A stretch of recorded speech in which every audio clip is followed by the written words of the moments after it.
دوستو سیدھا مدے پر آتے ہیں۔ جب ہم ابتدائی اسلامی تاریخ کو پڑھتے ہیں نا تو خدیجہ رضی اللہ عنہا کا ذکر صرف ایک عام تاریخی شخصیت کے طور پر نہیں ہوتا۔ دراصل اگر ہم سچی بات کریں تو وہ اس پوری تحریک کی سب سے اہم بنیاد تھی۔ آج کے اس تفصیلی جائزے میں ہم یہی سمجھیں گے کہ آخر وہ کس طرح ابتدائی اسلامی مشن کا ذہنی، مالی اور جذباتی ستون تھیں۔ آج ہم جن اہم پہلوؤں پر بات کریں گے ان میں شامل ہے قریش کی شہزادی، ان کے کردار کا عظیم نمونہ، پہلی مومنہ ہونے کا اعزاز، ابتدائی مشن کی آبیاری اور آخر میں ان کی دائمی وراثت۔ چلیے شروع کرتے ہیں۔ پہلا حصہ ہے قریش کی شہزادی۔ مکہ میں ان کی معاشی طاقت بے مثال تھی۔ پیغام اسلام آنے سے بہت پہلے ہی ان کا وہاں ایک انتہائی منفرد اور اعلیٰ مقام تھا۔ اب ذرا 800 کے اس عدد پر غور کریں۔ یہ کوئی عام چھوٹا موٹا نمبر نہیں ہے۔ ان کی دولت کے پیمانے کا اندازہ اس بات سے لگایا جا سکتا ہے کہ ان کے صرف ایک تجارتی قافلے میں، جی ہاں صرف ایک قافلے میں 800 اونٹ شامل ہوتے تھے۔ مطلب مکہ کے باقی تمام قریشی قافلوں کے مجموعی سائز کو ملا بھی لیا جائے تو اکیلا ان کا قافلہ اس کے برابر تھا۔ یہ ہوتی ہے بے مثال معاشی طاقت۔ اور سب سے دلچسپ بات کیا ہے، انہوں نے اس دولت کو تجوریوں میں بند کر کے نہیں رکھا۔ اپنے گھر کی چھت پر انہوں نے ایک سبز ریشمی خیمہ لگوایا ہوا تھا تاکہ غریب لوگ وہاں آ کر بے جھجھک مدد مانگ سکیں۔ جو ضرورت مند شادی کی استطاعت نہیں رکھتے تھے وہ ان کا مہر ادا کرتی تھیں۔ سوچئے 400 سے زیادہ ملازمین کا پورا نظام بہترین طریقے سے چلا رہی تھیں اور تجارت کے لیے ہمیشہ انتہائی ایماندار تاجروں کی تلاش میں رہتی تھیں۔ یعنی نبوت کے زمانے سے بہت پہلے ہی وہ دکھوں کو دور کرنے والی ایک عظیم محسن تھیں۔ دوسرا حصہ کردار کا عظیم نمونہ، وہی نازل ہونے سے پہلے ہی حق پر عمل کرنا۔ یہاں ہمارا مرکز ان کی مالی سلطنت سے ہٹ کر ان کے عظیم اخلاق پر ہے۔ اسلام سے پہلے کے زمانے میں انہیں طاہرہ کہا جاتا تھا، یعنی نہایت پاکیزہ ہستی۔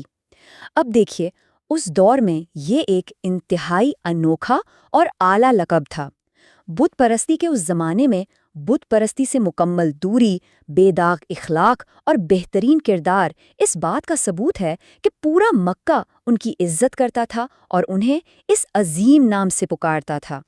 اس بات کو سمجھنے کے لیے اس موازنے پر دھیان دیں۔ مکہ کے جو سب سے اعلیٰ اور طاقتور لوگ تھے، جیسے ابو جہل اور ابو سفیان، جن کی دولت اور طاقت مانی ہوئی تھی، ان سب نے خدیجہ کو شادی کی پیشکش کی، لیکن خدیجہ نے ان سب کو ان کے غرور کی وجہ سے مسترد کر دیا۔ اس کے برعکس انہوں نے خود ایک 25 سالہ غریب لیکن انتہائی ایماندار تاجر محمد صلی اللہ علیہ وسلم کو شادی کی پیشکش کی۔ کیوں؟ کیونکہ ان کی زبان سچی تھی۔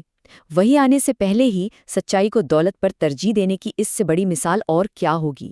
تیسرا حصہ، پہلی مومنہ اور بحران کو سنبھالنے والی سب سے اہم شخصیت۔ اب ہم اس تاریخی دور کی طرف بڑھتے ہیں۔ اگر ہم ان واقعات کو ترتیب سے دیکھیں تو وہی نازل ہونے سے 6 مہینے پہلے سچے خواب آنے شروع ہوئے، پھر غار حرا کی وہ تنہائی اور عبادت کا وقت۔ لیکن ذرا یہاں اس بات پر غور کریں، خدیجہ کی عمر اس وقت 55 سال تھی۔ 55 سال کی عمر میں مکہ کی سخت گرمی یا اندھیرے میں اس مشکل پہاڑ پر چڑھ کر کھانا اور پینے کا سامان پہنچانا تاکہ عبادت میں کوئی خلل نہ آئے، سچ میں یہ لگن اور محبت کی آخری حد تھی۔ پھر اچانک ہرا میں وحی کا واقعہ پیش آیا۔ اس کے بعد کیا ہوا؟ یہ لمحہ بہت زیادہ اہم ہے۔ جب نبی صلی اللہ علیہ وسلم وحی کے بعد گھبراہٹ کی حالت میں پہاڑ سے اترے تو انہوں نے اپنے دوستوں یا تجربہ کار چاچوں کے پاس جانے کا فیصلہ نہیں کیا، بلکہ وہ سیدھا خدیجہ کے پاس گئے، اور خدیجہ نے فوراً انہیں سنبھالا، دیکھتے ہی سینے سے لگایا اور بنا کوئی سوال پوچھے اس وقت تک ہمت بندھائی جب تک ان کا ڈر ختم نہ ہو گیا۔ یہ لمحہ ثابت کرتا ہے کہ وہ ان کے لیے دنیا کا سب سے مضبوط آسرا تھیں۔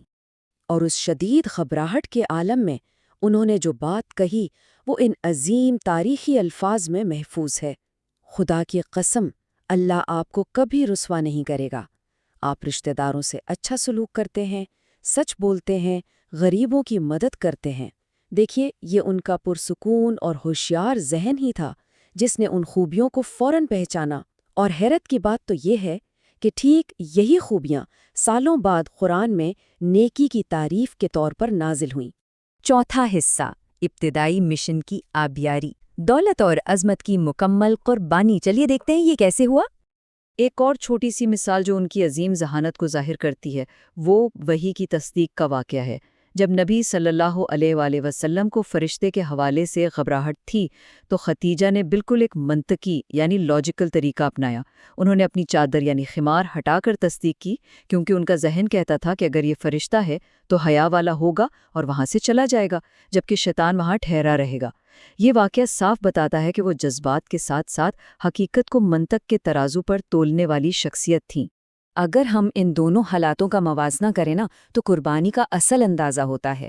ذرا سوچئے، ایک طرف مکہ کی وہ شہزادی جو سبز ریشمی خیمے میں رہتی تھیں، جن کی دولت کا پورے مکہ میں کوئی ثانی نہیں تھا، اور دوسری طرف وہ عظیم ہستی جنہوں نے دین کے لیے 3 سال کا سخت ترین سماجی بائیکاٹ اپنے خود کے فیصلے سے برداشت کیا، اپنی تمام دولت دین پر لٹا دی، یہاں تک کہ زندہ رہنے کے لیے درختوں کے پتے اور گھاس تک کھانی پڑی۔ یہ ہے ان کی لاجواب اور بے لوث قربانی۔ 5واں اور آخری حصہ، دائمی وراثت، مومنوں کی پہلی ماں۔ یہاں ہم ان کی ہمیشہ قائم رہنے والی روحانی وراثت پر بات کریں گے۔ سب سے اہم پوائنٹ یہ ہے کہ ان کے پہلی مرتبہ کیے گئے اعمال کی فہرست بہت طویل ہے۔ خدا کے پیغام پر سب سے پہلے ایمان لانا، نبی کے ساتھ سب سے پہلے نماز قیام کرنا، کعبہ کا سب سے پہلے طواف کرنا، جنت کی سب سے پہلے خوشخبری پانا، اور سب سے بڑھ کر سب سے پہلے اللہ کی طرف سے براہ راست سلام وصول کرنا۔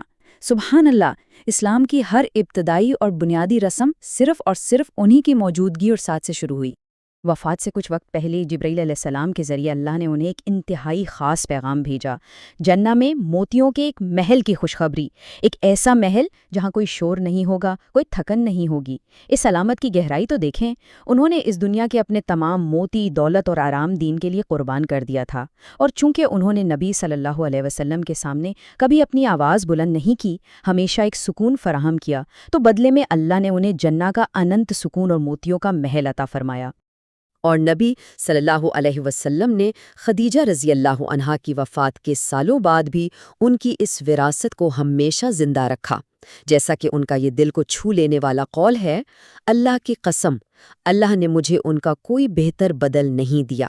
انہوں نے اس وقت مجھ پر یقین کیا جب سب نے مجھے جھٹلایا۔ نبی نے انتہائی واضح لفظوں میں بتایا کہ خدیجہ کی محبت ان کے لیے اللہ کا ایک خاص تحفہ تھی۔ انہوں نے اپنی آخری سانس تک انہیں ہر روز محبت اور عقیدت سے یاد کیا۔